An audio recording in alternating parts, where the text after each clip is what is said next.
ஜனநாயகம் படம் பார்த்தேன். நல்லா தான் இருந்தது. மெசேஜும் இருந்தது. லேடிஸ் விமன்ஸ் எம்பவர்மெண்ட் பற்றி நல்லா சொல்லியிருக்காரு.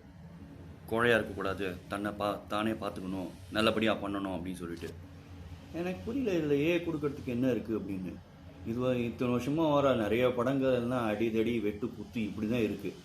அதுக்கெல்லாம் யூஏ இல்லை யூலாம் கொடுக்குறாங்க, இதுக்கு என்னமோ ஏன்னு கொடுத்துருக்காங்க. எனக்கு புரியவே இல்லை. நல்லா தான் இருக்குது இந்த படம். அப்படிலாம் ஒன்று கொடுக்கறதுக்கு ஒன்றும் இல்லை.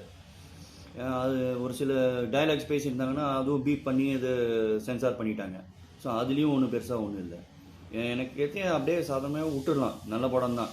ஏன்னா எனக்கு தெரிஞ்சு இதுக்கு முன்னாடி இருந்தவங்களுக்கு ஒரு பயம் வந்துருச்சு. இந்த படம் விட்டால் கண்டிப்பாக இவர் இப்போது 108 தொகுதியில் ஜெயிச்சார். அப்போ 234 தொகுதியும் ஜெயிச்சிருப்பார். இப்போ புரிஞ்சுது. இந்த தடவை இந்த போஸ்ட் ரிலீஸ்க்கு அப்புறம் தான் புரிஞ்சுது ஏன் இந்த மாதிரி பண்ணாங்கன்னு. நம்ம சிஎம்மும் ஏன் இப்படி, இப்போ இருக்க கரண்ட் சிஎம் ஏன் இப்படி பண்ணன்னு தெரில. சிஎம் விஜய் சார் தளபதி விஜயோட படத்தை கிடையாது யூஏ போடுங்க அப்படின்னு சொல்லியிருக்கலாம். ஏன் சிஎம் அந்த மாதிரி பண்ணல எனக்கு புரியல. சரி, ஓகே, ஆனது ஆயிடுச்சு. ஆனால் இந்த படம் ரொம்ப நல்ல படம், எல்லாரும் பார்க்க வேண்டிய படம், குழந்தையிலேருந்து எல்லாரும் பார்க்க வேண்டிய படம். 100% பார்த்தே ஆகணும். இது நல்லது தான் அது.